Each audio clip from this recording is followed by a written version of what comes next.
The sun rose slowly over the Montclair estate, bathing the garden in a golden light that danced on the fountain like tiny pieces of fire.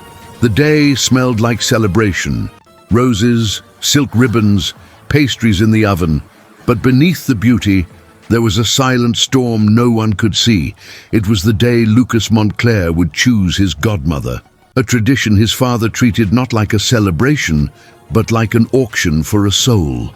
Jonathan Montclair, a tall man with piercing blue eyes and the stiff posture of someone who believed money could solve everything, stood near the grand staircase. Servants rushed like quiet shadows around him. Everything had to be perfect. This wasn't just about Lucas. This was about image, legacy, control. In the kitchen, far away from the polished marble floors and the crystal chandeliers, Maria Alvarez stirred a large pot of pozole. The aroma of corn and pork and chili filled the air. It was the same meal she had made for Lucas's birthdays since he could talk. The boy had grown up on her food, her stories and her prayers whispered in Spanish when no one else was listening. Lucas ran down the stairs in his little black suit, his hair still a bit messy from sleep. The house was already full of wealthy guests arriving in expensive cars, women in silk dresses with diamonds around their necks, men with gold cufflinks and heavy perfumes. But Lucas didn't care about any of them. He slipped past a few guests, careful not to be noticed, and headed straight to the kitchen. Maria was there, like always, her dark hair tied up, a blue apron around her waist, her hands smelling of corn and cilantro. Her face was tired, but her eyes were soft, warm, like a small piece of home that no money could ever buy. Lucas hugged her from behind, pressing his cheek against her back. "Are you going to be there today?" he asked in a small voice. She turned around slowly, wiping her hands on her apron, and touched his cheek. "Ay, mi niño," she whispered, her accent rolling gently. "I will be here, in the kitchen, like always." Lucas looked down. "But I want you there." Maria placed her hand on his head, closed her eyes and whispered a short Mexican prayer. "Virgencita, bless this child, protect his heart, and never let him forget where love truly lives." She kissed his forehead softly. "Go," she said gently. "Your father will be looking for you. But don't forget." "I won't," Lucas said quickly, his little hand gripping hers tightly for a second, before running off. As he disappeared down the hallway, Maria pressed her hand to her chest. She had worked in this house since before Lucas was born. She had held him in her arms when his mother died. She had sung him lullabies in Spanish when no one else came to his room at night. She wasn't his family by blood, but she was family by heart.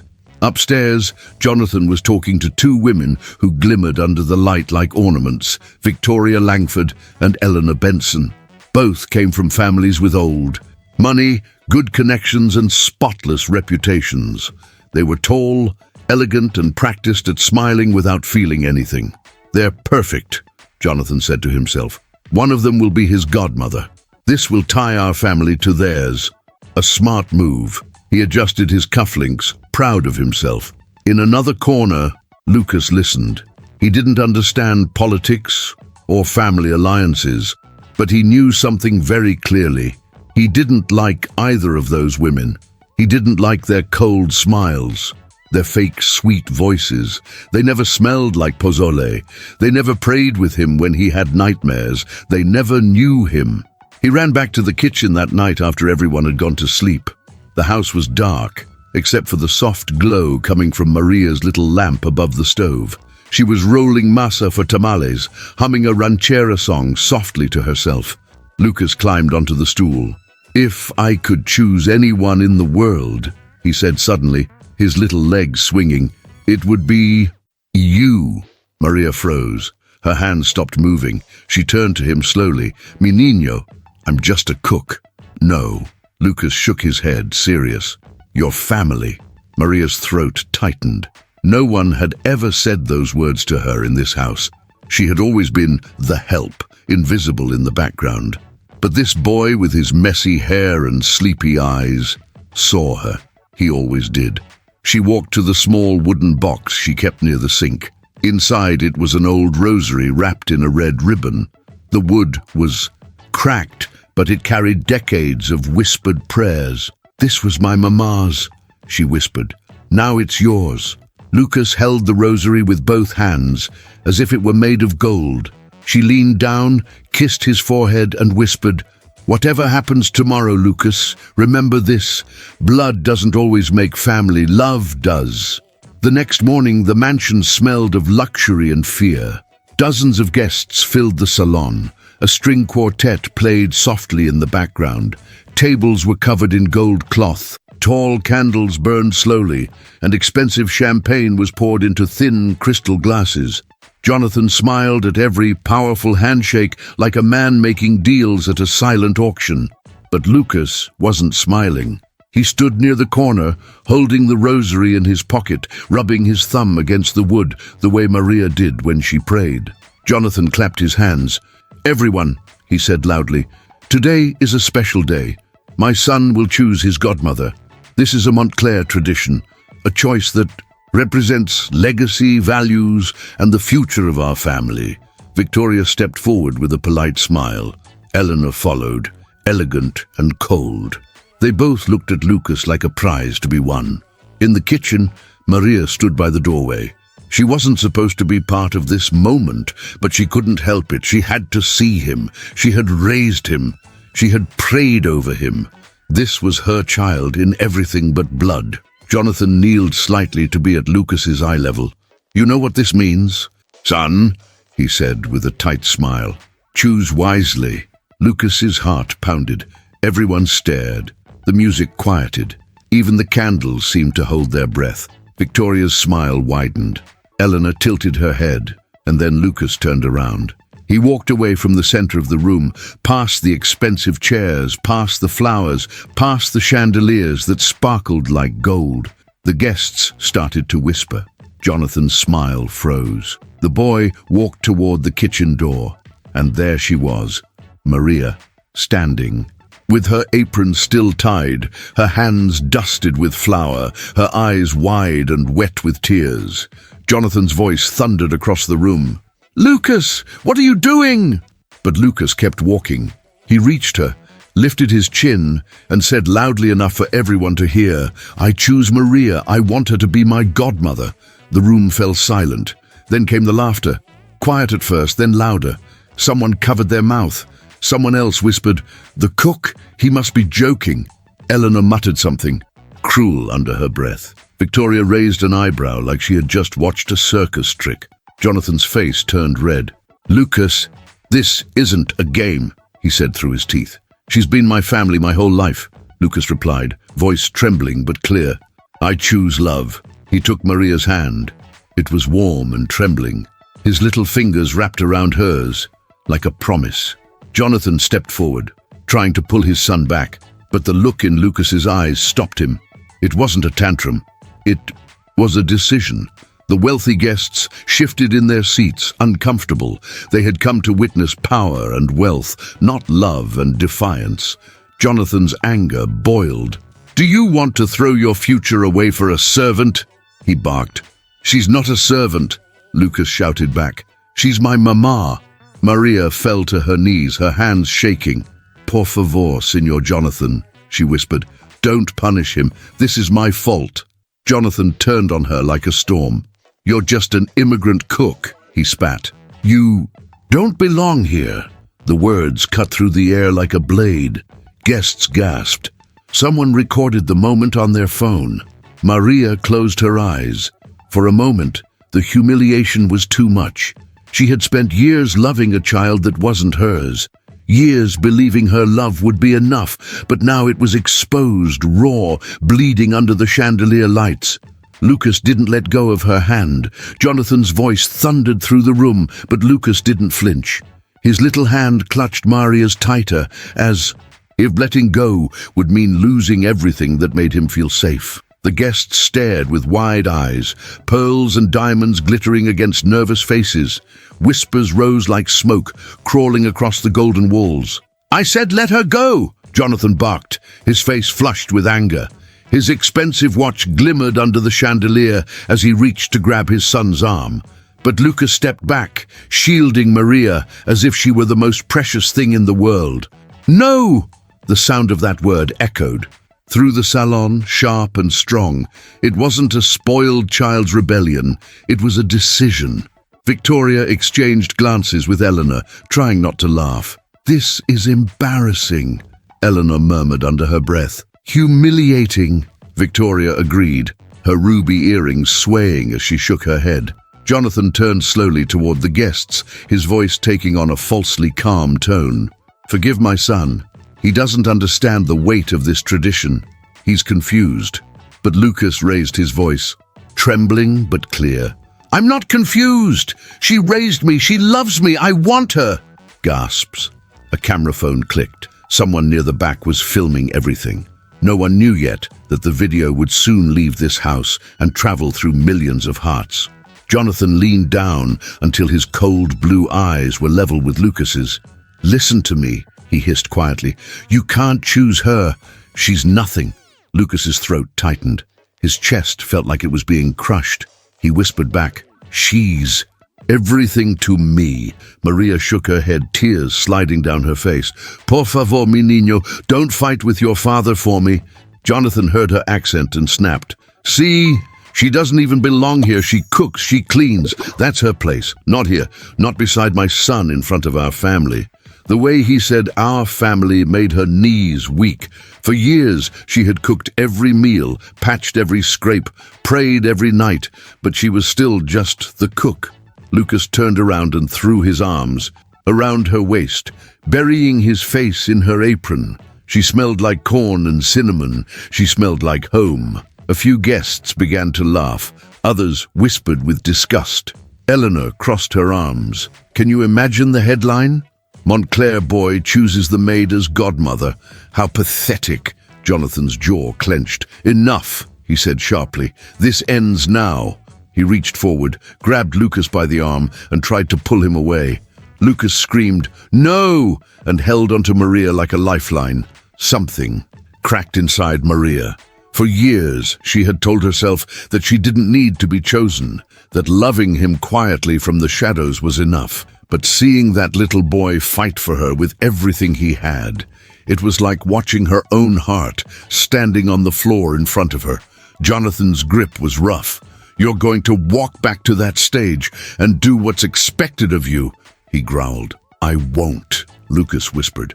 "I won't pick someone I don't love." The guests were now fully engaged, as if they were watching a movie unfold live.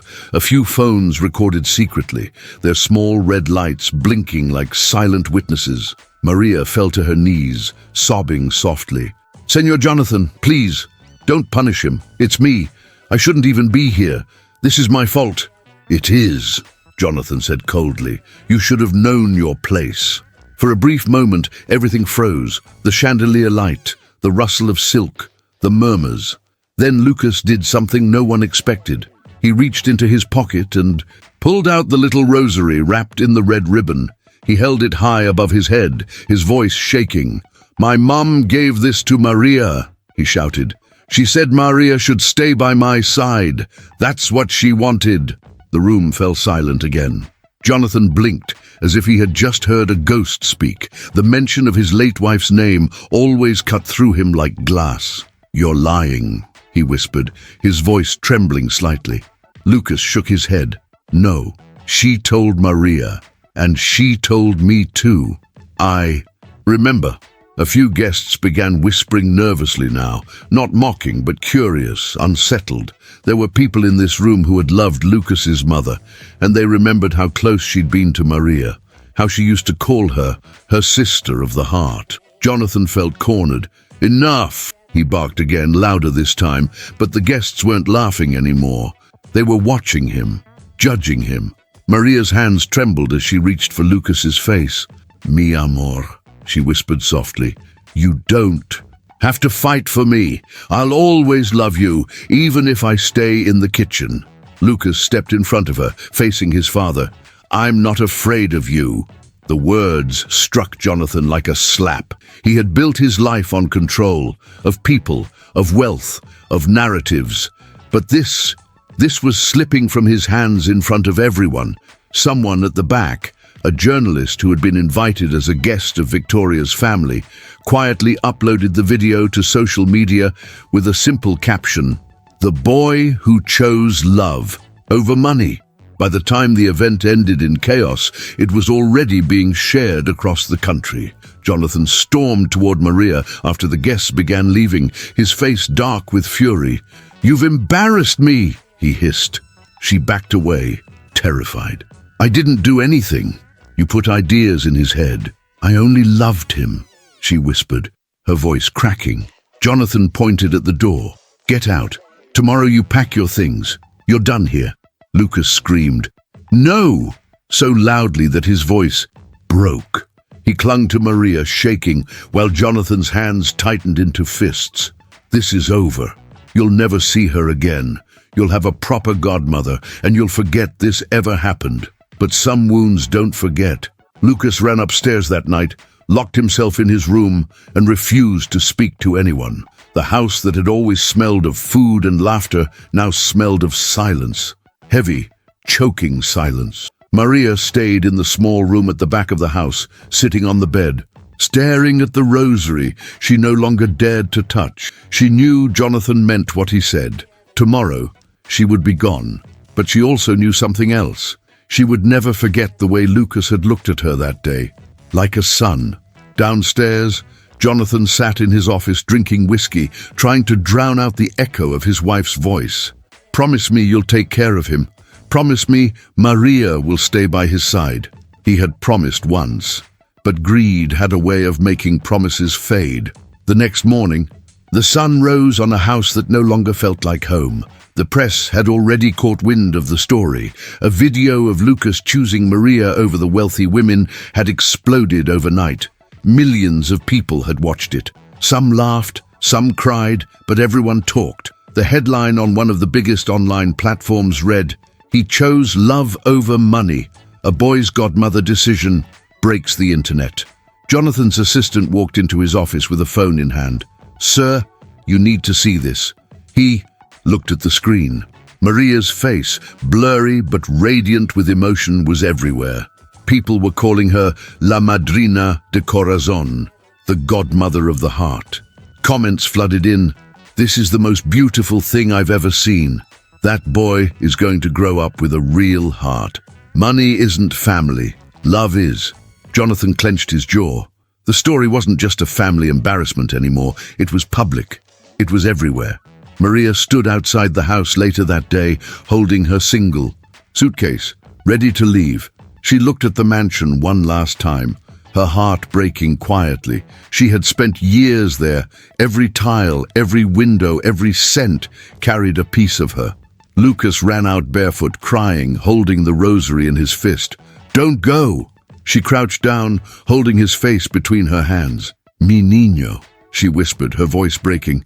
"Sometimes love means walking away so you don't hurt the people you love." "I don't want you to walk away," he sobbed. She kissed his forehead. "You'll always be in my prayers." Jonathan stepped out behind him. His face was pale, tired, older than yesterday. "Let her go," he said coldly. Lucas shook his head, screaming, "No!" Again, his voice raw from crying. The sound tore through Maria's heart. She straightened slowly, forcing herself to walk down the driveway. Every step felt like leaving a piece of her behind. Lucas collapsed on the ground, clutching the rosary like it could bring her back. Jonathan turned away quickly. He couldn't look, not because he didn't care, but because deep down he did, and that truth burned like fire. That night, Lucas refused to eat. He refused to speak. He sat on his bed with the rosary wrapped around his hand, whispering the same prayer Maria had whispered to him so many nights. "Virgencita, bless this child, protect his heart, and never let him forget where love truly lives." And far away, in a small rented room with peeling paint, Maria whispered the same prayer at the same time. Two souls tied together by love, stronger than blood. Outside the Montclair estate, the world kept talking. The story wasn't dying down. It was growing. By morning, the story had a life of its own. It no longer belonged to the Montclair estate, or to the guests who had sneered and turned away.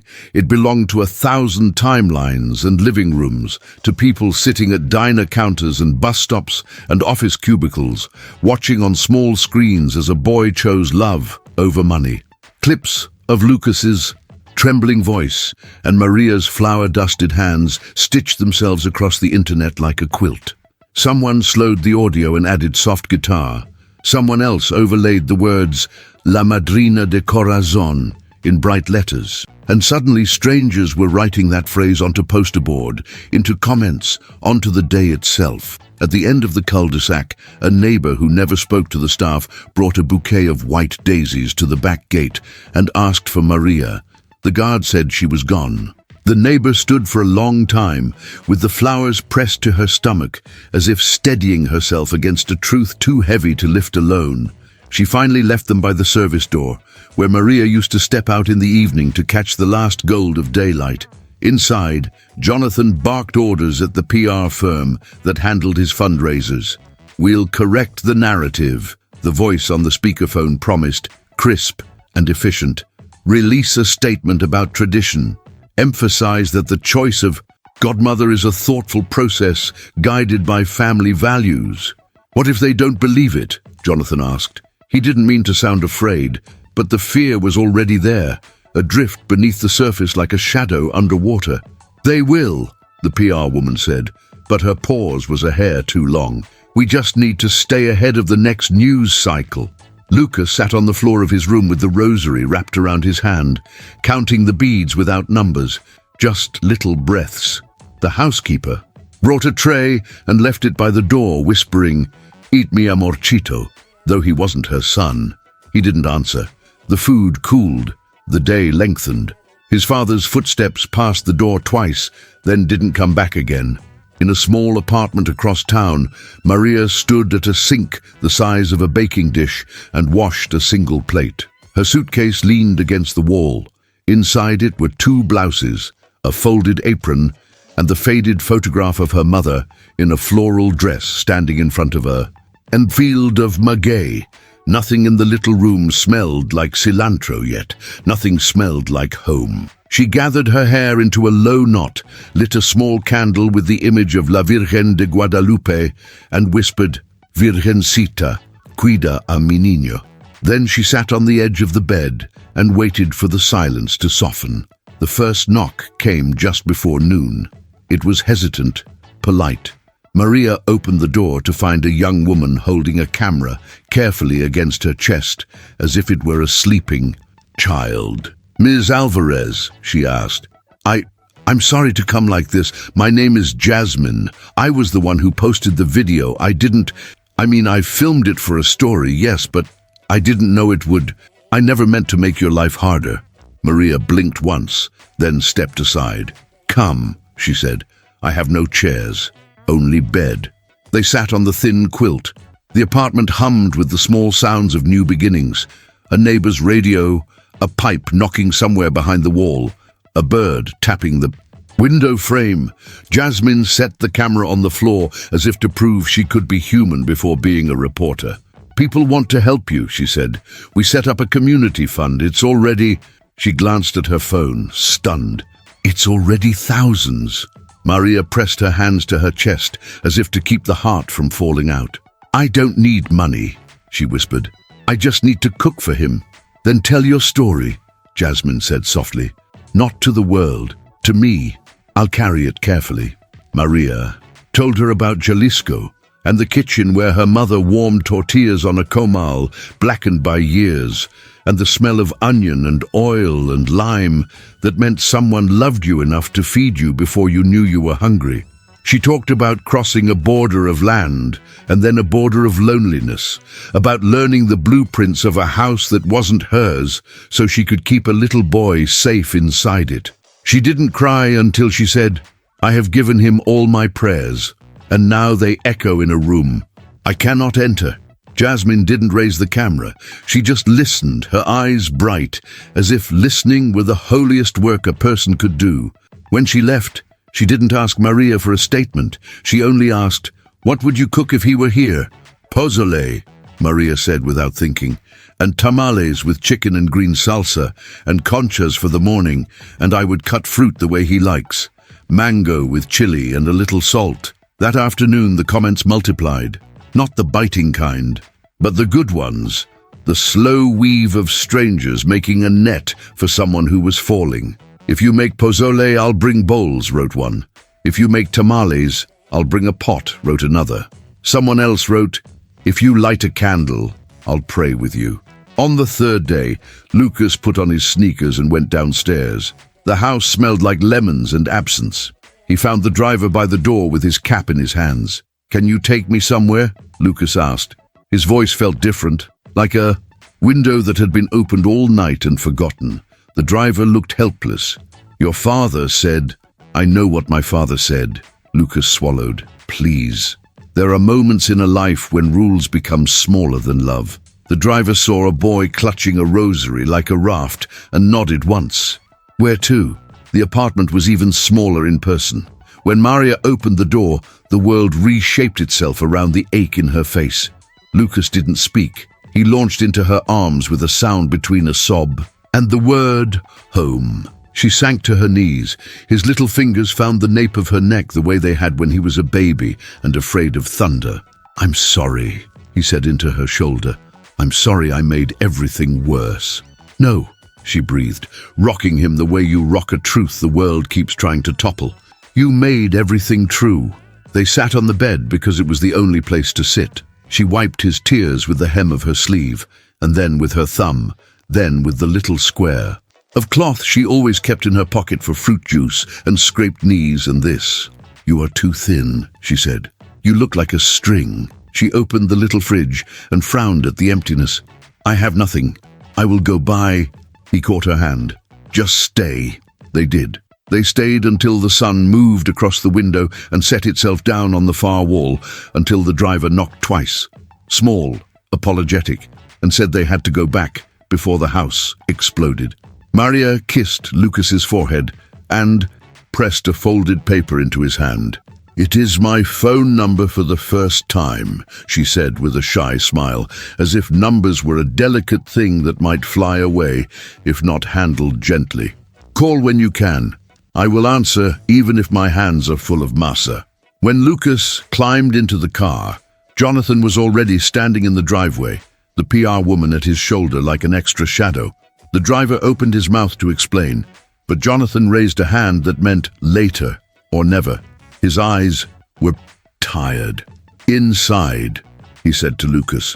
The meeting with the PR firm had ruptured into something else. Phone calls from donors asking questions with sugar on their tongues. Polite threats disguised as advice. A board member saying the word optics until it meant everything and nothing. The story, once a single spark, had found dry wood in the shape of people's longing and leapt to a fire that refused to dim. That night, the first packages arrived at Maria's door.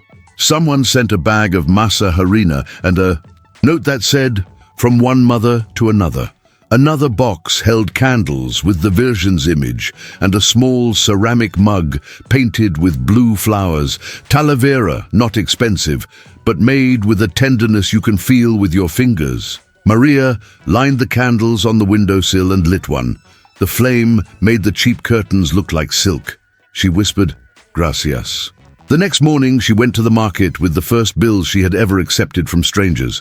She chose hominy with care, inspected the tomatillos like she was reading secrets from their skins, tucked cilantro into the crook of her elbow and carried it against her ribs like a baby. At the checkout, the cashier, a woman with grey hair and a wedding ring worn thin, leaned forward and squeezed Maria's hand. I saw you, she said. You were a map back to love. Maria made pozole in a pot so big it looked like a storm.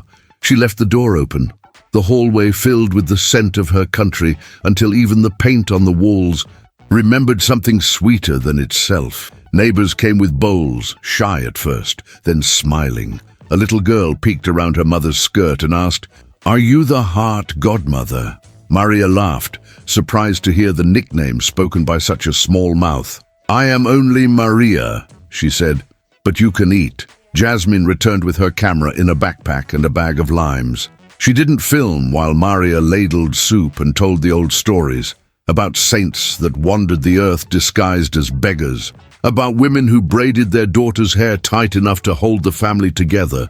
She filmed the steam instead, the way it lifted from the bowl like a blessing. She filmed hands passing spoons, hands tearing herbs, hands saying thank you without needing words. Across town, Lucas wasn't allowed to leave the house. Jonathan had put his foot down, not with rage this time, but with rules and schedules and the stodgy furniture of control. Tutors came and went. The housekeeper kept straightening the same vase, the same stack of mail, as if order might be contagious. At dusk, when the light went soft and the birds sounded like someone brushing their fingers against a harp, Lucas stood at the window and whispered Maria's prayer into the glass until it fogged. On the 5th day, a letter arrived addressed in looping handwriting to Mr. Jonathan Montclair. It was from a small law office whose name meant nothing to Jonathan until his eyes reached the bottom of the page, where he recognized a different name, the woman who had been his wife's closest friend. The letter said, "We found something among her papers that you should see. It concerns your son."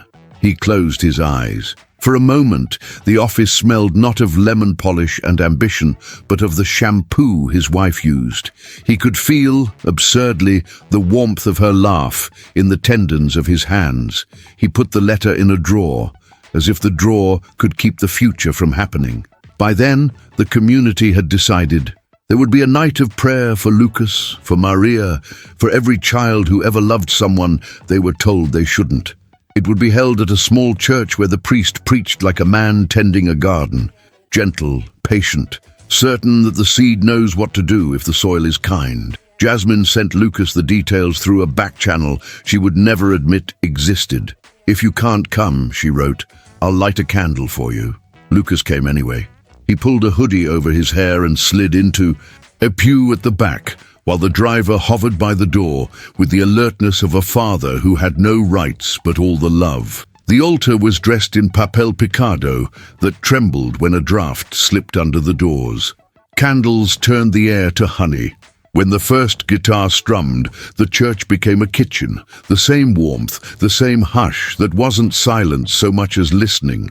People prayed in Spanish and English. They prayed in the particular language of grief that is older than words. They told God, who already knew, that a boy had chosen love and was suffering for it, and asked that the suffering be made into a bridge instead of a wall. Maria stood near the front, not as a symbol, not as a headline, but as a woman who had once believed her place was invisible. She saw Lucas at the back and did not move. If she walked to him, the prayer would splinter. So she let the prayer carry her to him instead. When the music ended, he came forward one small step at a time, like someone learning. Gravity again. She cupped his face like a chalice and whispered, "Mi cielo." People didn't clap. They didn't speak. They simply breathed out the breath they had been holding all week. The priest smiled the way a sky smiles when it opens after rain.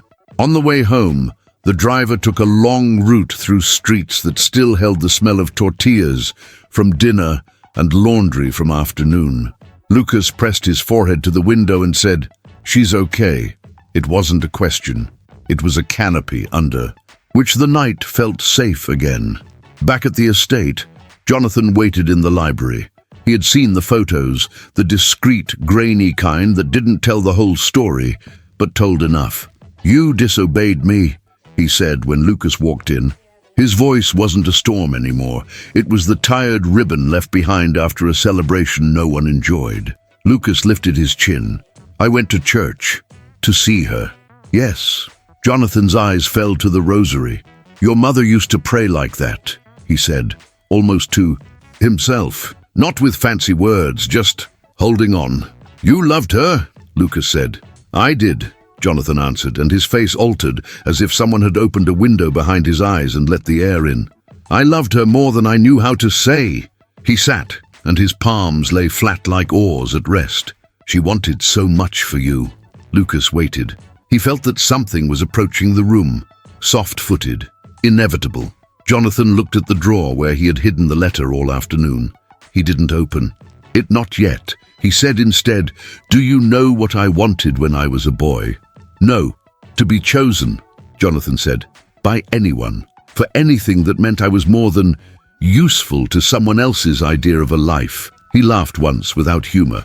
"It is a strange thing to learn late that power is only a second language. The first one is belonging." Lucas stood very still with the rosary slack between his fingers.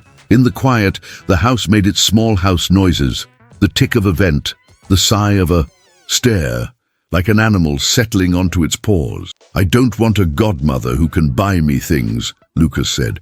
"I want one who knows how to keep me from getting lost." Jonathan nodded, a fraction of a nod, the kind that is less agreement than admission. He was not ready to say yes, but he wasn't able to say no with the old sharpness either. The word no, which had once been a sword, was now a doll without a head. After Lucas went to bed, Jonathan poured whiskey and didn't drink it. He took the letter out of the drawer and read it again and again, until the words shaped themselves into a doorway he would have to walk through. He closed his eyes and saw his wife standing in the kitchen with Maria, both of them laughing at a cake that had failed to rise. His wife had touched Maria's arm and said something he couldn't hear in the memory, and both women had looked at the baby in the high chair as if the baby had invented light. Jonathan opened his eyes. The whiskey glass remained full. He set it aside. He picked up his phone and called a number he had refused to dial for years, the one that connected him to the lawyer who didn't owe him kindness, but who had always given it, out of loyalty to someone whose absence was a room the whole house still lived in. "Come in the morning," he said. "Bring what you found." He didn't sleep. Neither did Maria. She braided her hair for no reason and unbraided it. She scrubbed the pot until it gleamed and then put water in it so the morning would have somewhere to begin. She wrote Lucas's name 3 times on a piece of paper and folded it into the shape of a tiny boat, then slipped it under the candle. In the middle of the night, she felt her mother press a hand against the back of her neck, the way she used to when Maria was sick, and she whispered, "Está bien," to the dark. Jasmine didn't sleep either. She edited the footage of hands and steam and smiles and left out every face that looked breakable. She wrote her narration like a prayer, not for views, but for a kind of accuracy that has nothing to do with facts and everything to do with tenderness. She ended the piece with a pan across papel picado, trembling in a church draught, and the sound of a boy's breath steadying itself in the quiet. When morning arrived, it had the shape of an envelope and the weight of a truth that could not be talked around. The lawyer stood in the library with a folder pressed to his chest, and Jonathan, who had never learned to brace for anything he couldn't buy or outthink, folded his hands as if they were learning to pray for the first time. "Before she died," the lawyer said gently, "your wife wrote a letter. It was witnessed. It isn't a legal document in the sense you might wish, but it is something else. It is a map." He opened the folder and slid a single sheet of paper onto the desk, as one might place a sleeping child in a crib. "She asked that this be given to you when it mattered most." Jonathan reached for the paper. His fingers trembled. From upstairs, Lucas heard the faintest sound, a chair moving against the rug, too carefully for anger. In a small apartment across town, Maria lifted a spoon from a pot and tasted the broth, then closed her eyes at the way the flavor landed exactly where memory keeps its hands. The day, which had waited so long to begin again, took a breath. The lawyer unfolded the letter carefully, as though it was something fragile, something alive. Jonathan stared at the paper like a man looking at a door. He'd kept locked for too many years. The handwriting was hers. Even before his eyes could focus on the words, his chest tightened. That soft, looping script. It was like hearing her voice again. The room was still. The air carried the faintest echo of their life together. The night she painted stars on Lucas's ceiling, while laughing, the way she held their son against her heart like he was the whole world. The lawyer stepped back. This wasn't a legal matter anymore. It was something holier. Jonathan read aloud, but his voice broke on the second line. If you are reading this, Jonathan, then Lucas is growing without me. I don't know how many years have passed. I don't know what kind of man you've become. But I do know this. Love isn't a contract. It isn't an inheritance. It isn't a name etched on stone or an empire you build with money. It's the hands that hold you when you're too tired to stand. Jonathan's fingers trembled. He swallowed hard and kept reading. Maria has been my sister of the heart since before Lucas was born. She loved me without asking anything in return. She was the first to hold our son when he opened his eyes to this world. She was the first to sing to him when my lungs couldn't stop crying. If I'm gone, let her stay. Let her love him the way only she knows how. Don't try to fill my absence with money. Fill it with love. His throat tightened to the point of pain. He stared at her handwriting, at the way she ended with the same phrase she used to whisper into Lucas's hair at night. Promise me, Jonathan. He had promised. He'd buried that promise somewhere between grief and ambition, convincing himself that shutting Maria out would protect Lucas from a life of dependency, of softness, of anything that could make the Montclair legacy seem weak. But in doing so, he had gutted the only piece of his wife's love that had remained breathing in their home. The lawyer stood silently. Jonathan wiped his face roughly with the back of his hand and whispered, "Leave me." When the door closed, the house groaned quietly around him. He walked into the kitchen without really knowing why. The stainless steel surfaces gleamed, too cold, too sterile. This kitchen hadn't smelled like pozole in days. It hadn't smelled like anything that felt like home. He placed both hands on the counter and bowed his head. For the first time in years, he let himself cry. Not the dry, silent tears of a businessman, but the raw, shaking sobs of a man who had loved and lost and built walls where bridges should have been. Lucas walked into the doorway without a sound.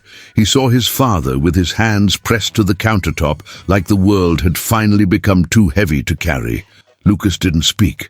He simply stood there, clutching the rosary. Jonathan wiped his face quickly, trying to reclaim the image of control, but his voice betrayed him. "She wrote a letter."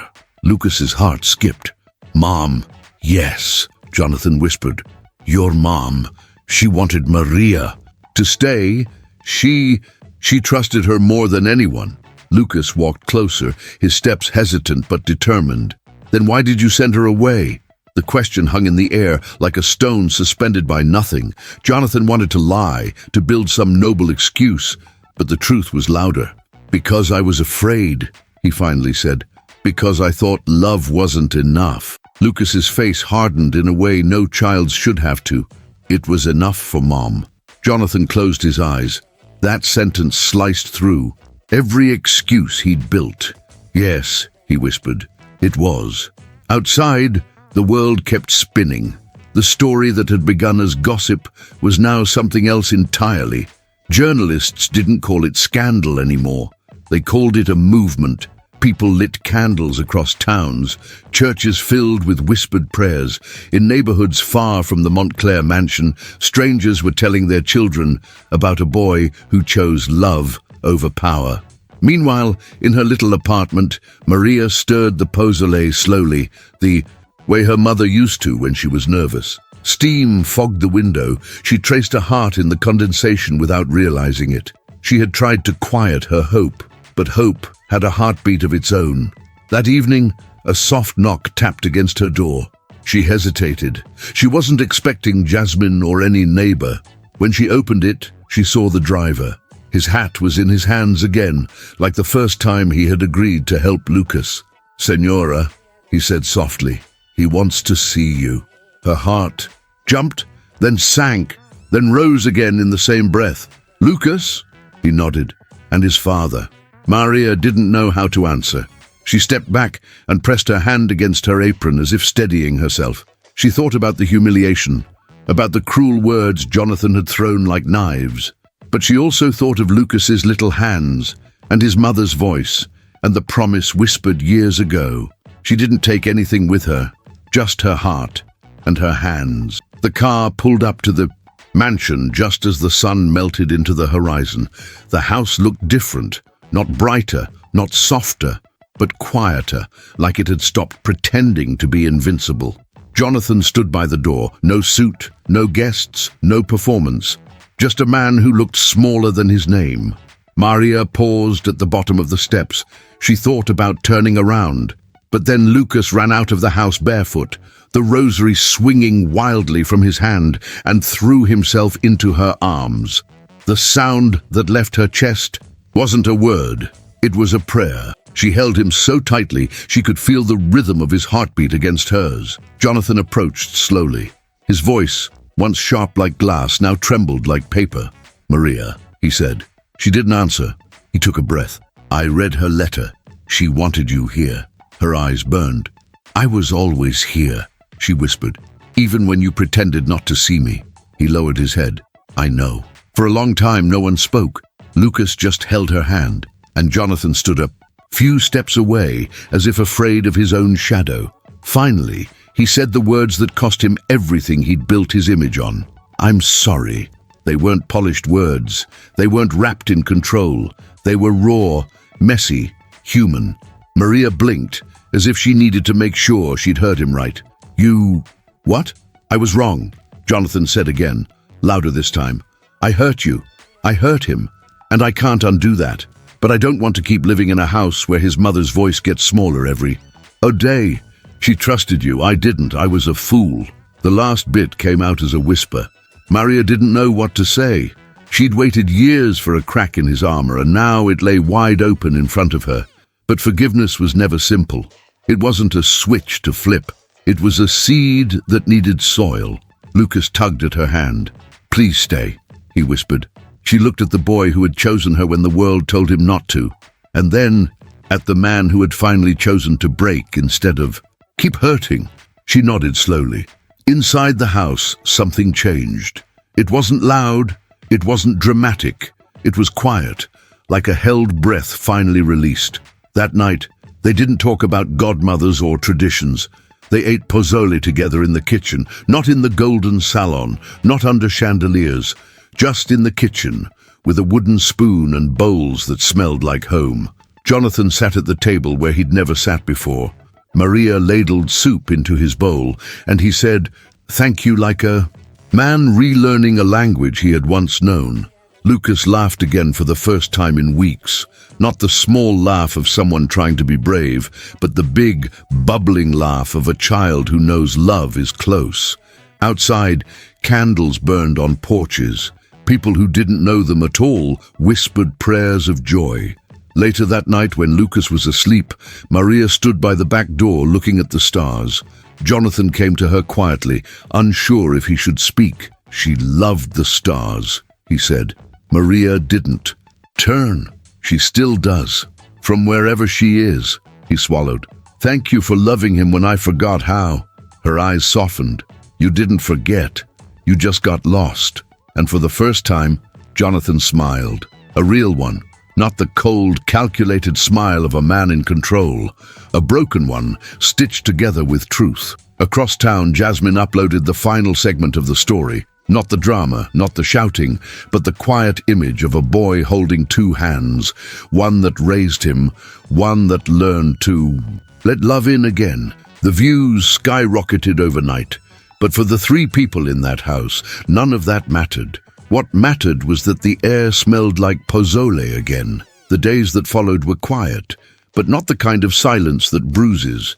It was the silence of a house learning how to breathe again. For the first time in years, the Montclair mansion smelled like something other than polished wood and sterile perfume. It smelled like cilantro.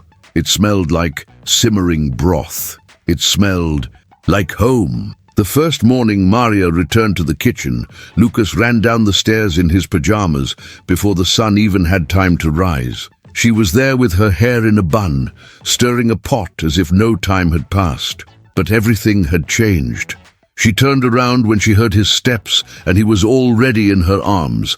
Jonathan stood at the doorway. He didn't say anything. He just watched. The boy and the woman who had filled every gap his wealth couldn't. It was like watching the house. remember its own heartbeat. Maria made breakfast the way she always had. Warm conchas on a plate, cinnamon in the air, hot chocolate simmering gently. Lucas sat at the counter, legs swinging, talking endlessly about how he wanted to help in the kitchen now that she was never leaving again. Jonathan sat down at the kitchen table for the second time in his life. The chair creaked softly under the weight of something that wasn't money. It was humility. He cleared his throat. "I've been thinking," he began carefully, "about the ceremony." Lucas froze with a piece of concha halfway to his mouth. Maria didn't look up. Her hands didn't stop stirring, but both of them listened. "I made that day about the Montclair name," Jonathan continued slowly. "About power, about appearances. Your mother never wanted that. She wanted family." He looked at Maria. "She wanted you." Maria lowered her eyes. The words were heavy, but they were the kind of heavy that comes with truth, not cruelty. "I want to do it again," Jonathan said softly, "but this time, the right way." Lucas jumped off the stool, his eyes wide. "With Maria?" Jonathan nodded once. "With Maria?" Lucas threw his arms around his father without hesitation. It was clumsy and tight and surprised Jonathan so much that he almost forgot to breathe. Slowly, awkwardly, he wrapped his arms around his son in return. For the first time, it wasn't a handshake between power and obedience. It was a hug.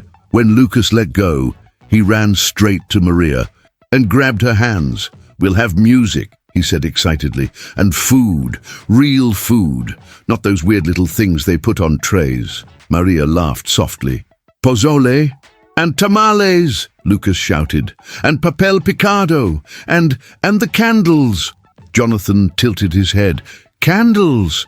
"She prays with them," Lucas said, as if it was the most natural thing in the world. Jonathan didn't know how to pray, but maybe he could learn. Over the next few days, the house changed. Gone were the stiff arrangements and golden ribbons. Instead, Maria and Lucas filled the garden with papel picado in red, white, and green. Candles lined the pathway leading to the courtyard. A local guitarist and his niece agreed to play soft ranchera music. Jonathan's wealthy friends were confused at first. Invitations were sent, but this time they didn't come embossed with gold. They were handwritten, simple, personal. The guest list was smaller. Many of the old names declined politely, but new names appeared. The neighbors who had left flowers, the driver's family, the housekeeper's cousins, people who had loved Maria long before the internet did. And on the day of the ceremony, for the first time in the mansion's long, polished history, the grand hall was empty. Everyone gathered in the back garden, under the string lights and papel picado. Maria wore a simple white dress, the same one she had worn to her sister's wedding in Jalisco many years ago. Her hair was braided with small flowers, the way her mother used to do it. She didn't feel out of place anymore. She belonged. Lucas wore a white shirt and the rosary around his wrist like a promise. His shoes were scuffed because he had been running through the garden all morning, helping Maria with the candles and tasting the tamales. Jonathan stood at the entrance of the garden, not as the untouchable man he once pretended to be, but as a father. When the guests arrived, they didn't whisper behind their hands. They smiled. Some even cried quietly when they saw Lucas lead Maria to the front of the courtyard with a bouquet of small wildflowers he had picked himself. The priest was an older man with warm eyes and a soft laugh. He wasn't the one Jonathan had hired for the first ceremony. This one didn't talk about legacy or bloodlines. He talked about love. "Sometimes family is the one we choose," the priest said gently. "And sometimes it's the one that chooses us long before we have the words to name it." Lucas stood between Jonathan and Maria, his small hand wrapped around hers. He whispered to her in Spanish, "You're really my madrina now." She pressed her forehead to his. "I always was." The guitarist began to play softly in the background, the melody like the wind that carried the scent of tamales and lime. Jonathan stepped forward and surprised everyone, including himself. "Before we begin," he said, his voice strong but steady, "I want to say something." The guests quieted. "For years, I believed that money could protect my son, that Power would make his life safe. I built walls around him. But love doesn't live inside walls. Love lives in kitchens, in gardens, in the hands that hold you when no one else does. His eyes turned to Maria. I pushed away the one person who kept this house alive, and I was wrong. Maria felt tears burning behind her eyes, but she held them back, not out of pride, but because she wanted to remember every second. Jonathan continued, "Today isn't about appearances. It's about family. My wife trusted Maria with our son's heart, and today so do I." There was no applause, no polite murmurs, just silence, the good kind, the kind that holds meaning like a soft blanket. Lucas squeezed Maria's hand. "I love you," he whispered. She whispered back, "Yo a ti, mi niño." The priest began the short ceremony. Lucas was asked who he chose as his godmother. This time there was no hesitation, no nervous glance, no fear of his father's reaction. "I choose Maria Alvarez," Lucas said clearly, his voice carrying through the evening air. The guests smiled. Some cried. Jonathan closed his eyes for a moment, letting the sound of his son's voice undo everything cold and empty that had ruled this house for years. Maria knelt slightly, meeting Lucas's eyes. The priest placed his hand gently on both of theirs. "Family is not built with stone or money," the priest said softly. "It is built with hands like these." When it was over, Lucas wrapped his arms around Maria's waist. The courtyard erupted into soft cheers and music. The guitarist struck the first happy chords of a song Maria's mother used to hum while kneading dough. Guests lined up at the long wooden table that Maria and the housekeeper had covered in tamales, pozole, rice pudding, and conchas. Children ran around with papel picado tied to sticks like flags. A neighbor lit a row of candles and placed them along the fountain's edge. Jonathan walked through the garden with a plate of food in his hands, laughing awkwardly when the housekeeper handed him a tamal and told him, "Eat it with your hands like everyone else." He did, and when he looked up, Maria was watching him, not with anger, not with judgment, but with quiet acceptance. Jasmine stood near the back, filming again, not for clicks, for memory, for the way the light caught on Lucas's face as he danced with Maria to a slow ranchera. Lucas looked up at her. "Are you happy?" She smiled. "More than I ever thought I'd be." Hours passed without anyone noticing. The sky turned into a deep velvet blue. The paper banners swayed gently in the breeze. Jonathan sat by the fountain with a cup of hot chocolate, watching his son laugh without fear.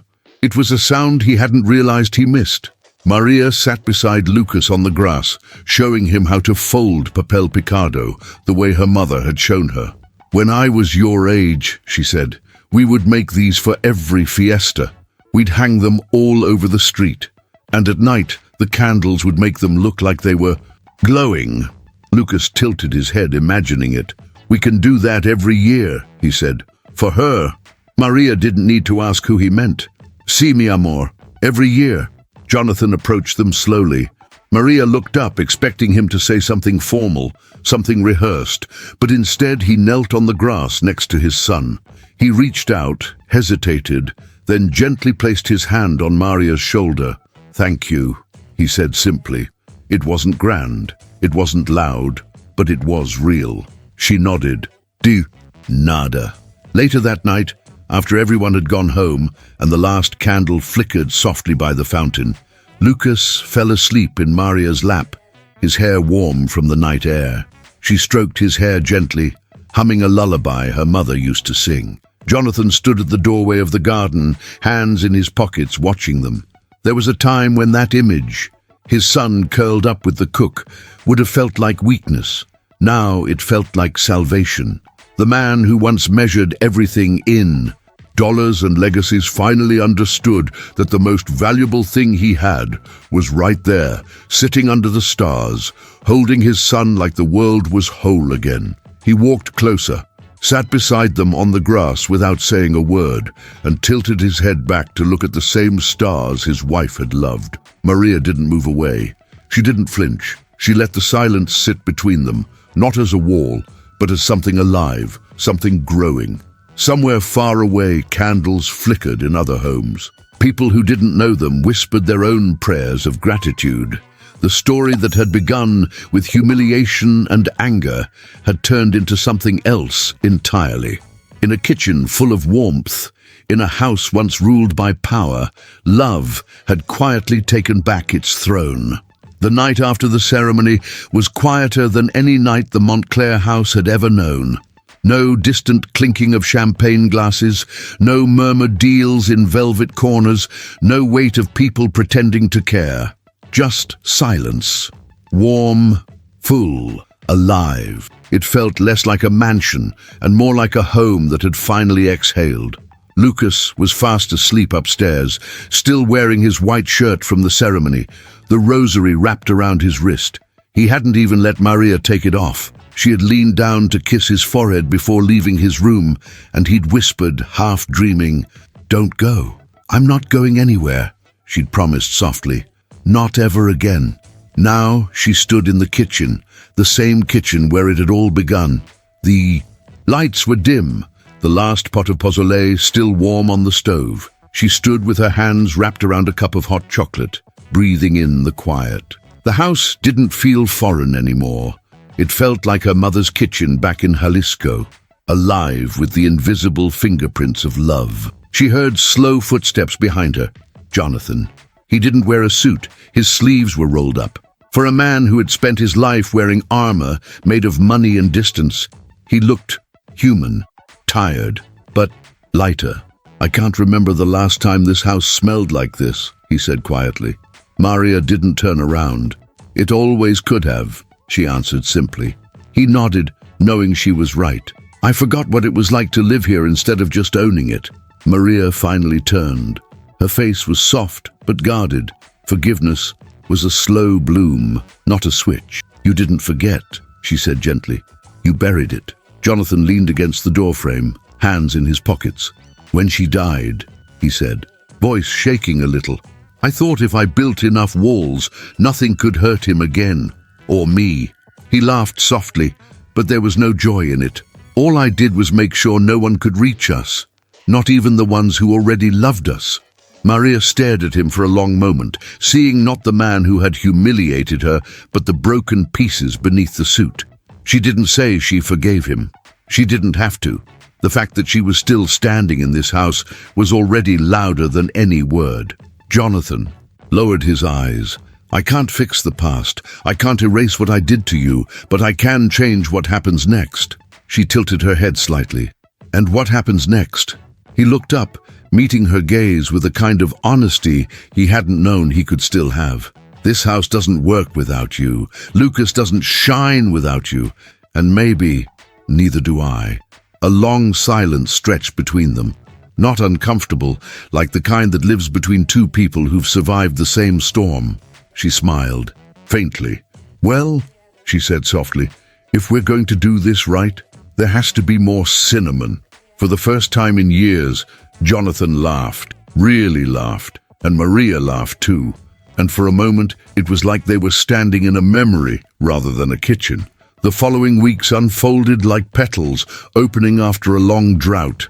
The Montclair mansion was no longer just a mansion. Neighbors came by in the evenings, not out of curiosity, but because Maria started cooking in the afternoons. And the scent would drift out into the street like a warm invitation. She taught the housekeeper's daughters to roll masa with the palms of their hands. The driver's son built small wooden benches for the garden.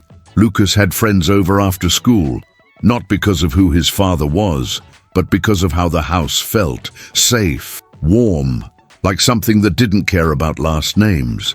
He spent afternoons in the kitchen with Maria, learning to chop cilantro without cutting his fingers, learning how to stir slowly, learning that love wasn't just words, it was what you built with your hands. Jonathan started joining them more often. At first, awkwardly, like someone visiting a foreign country. Then slowly, he began peeling oranges, passing out plates, listening to stories. He'd sit at the kitchen table with a cup of coffee, letting the warmth of their laughter soak into the walls. One evening, Lucas asked him to learn how to make tamales. He'd never cooked a day in his life, but Maria stood behind him, showing him how to press the dough into the corn husk with his thumbs. His first few were clumsy and uneven, and Lucas laughed so hard he almost cried. Jonathan laughed too, and for once it wasn't about being perfect. It was about being there. Outside of the house, the world hadn't forgotten their story.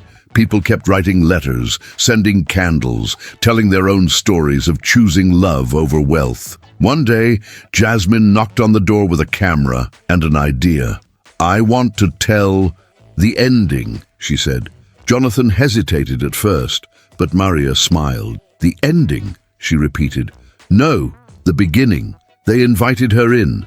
She filmed the house as it was now. No chandeliers, no golden tables, just children playing in the garden, people laughing over steaming bowls.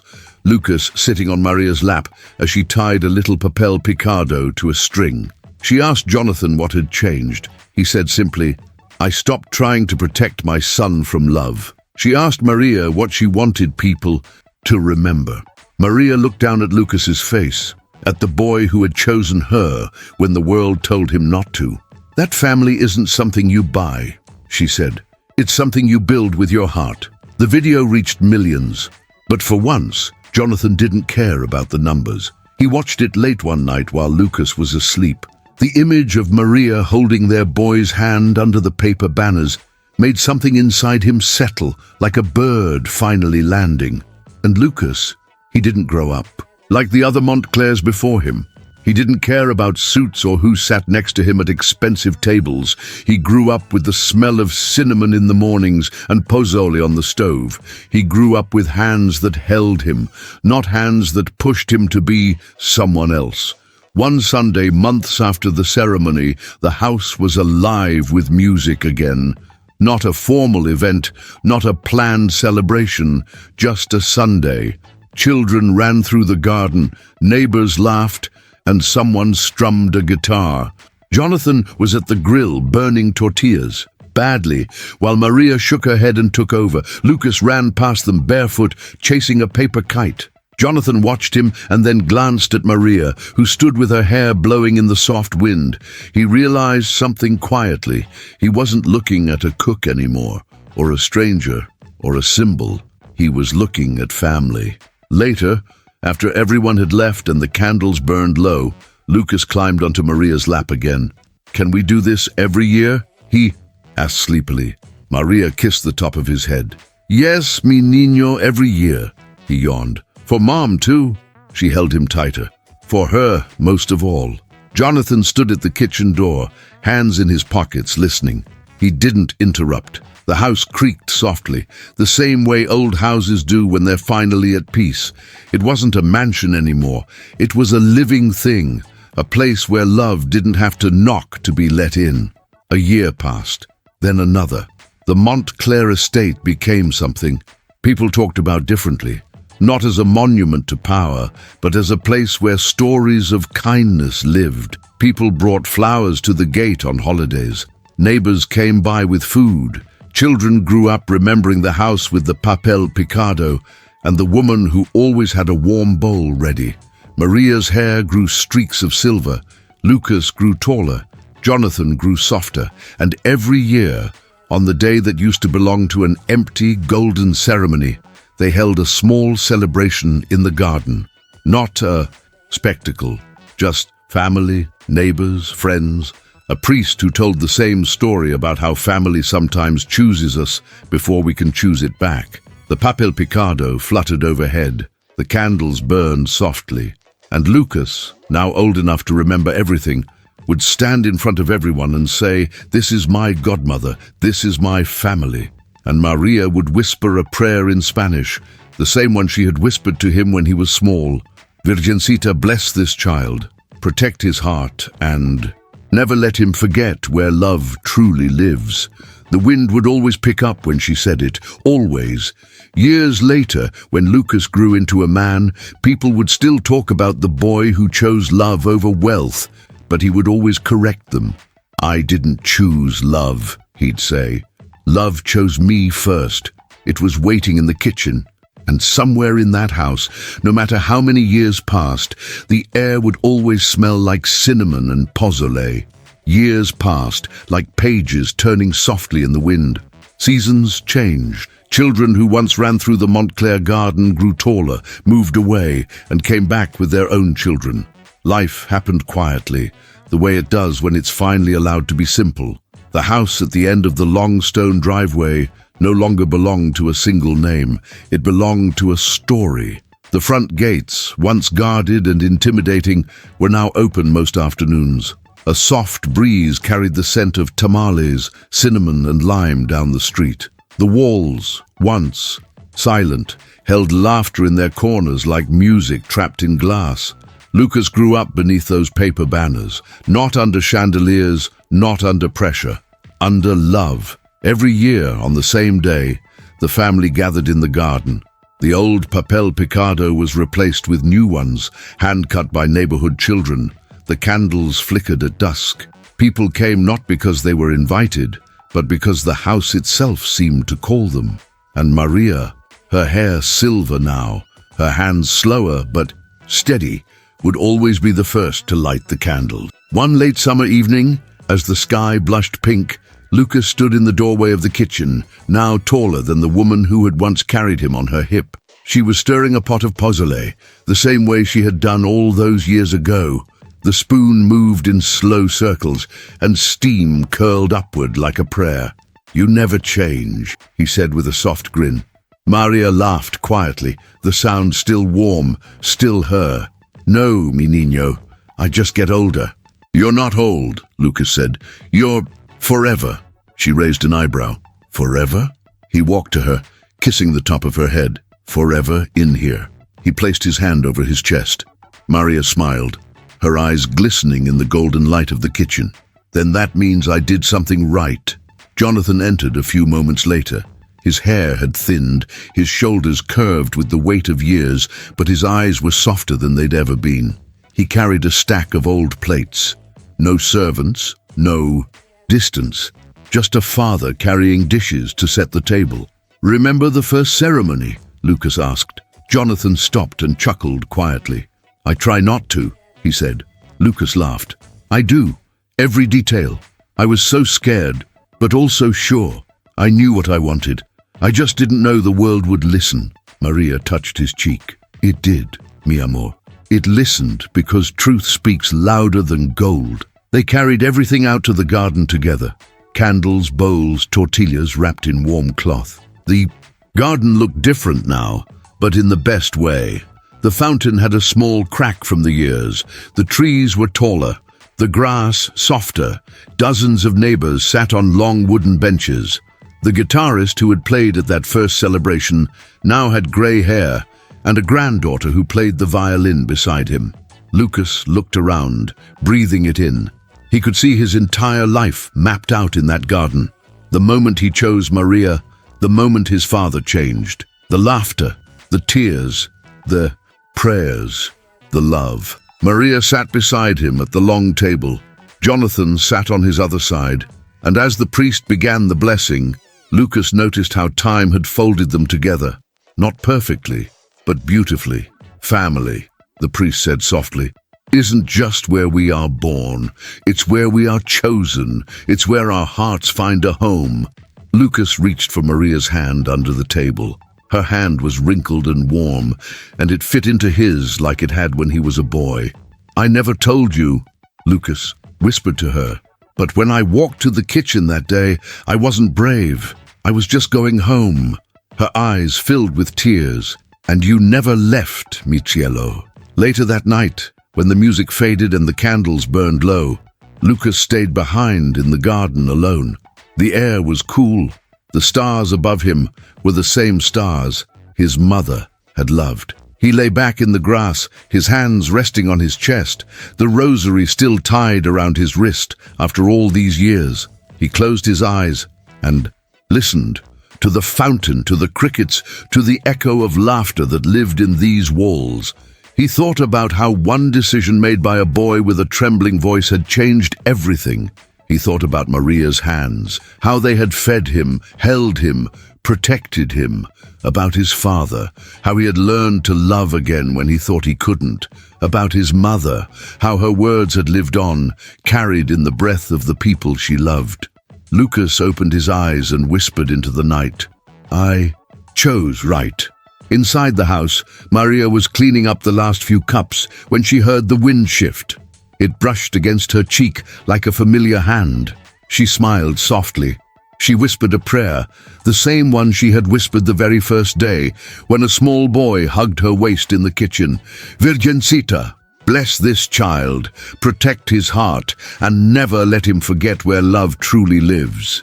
And the wind carried it, up through the garden, past the papel picado swaying gently, up to the stars, where memories live forever. Jonathan stood by the kitchen door, watching her. He didn't say anything. He didn't need to. This story didn't need a grand ending. It already had everything it needed. Years would keep passing. People would keep telling the story. But the truth of it wouldn't live on in headlines or videos. It would live here, in the scent of pozole and cinnamon, in the light of candles flickering against the night, in the laughter that filled the house like a hymn. A boy had chosen love. A woman had kept her promise. A father had learned to listen, and that was enough.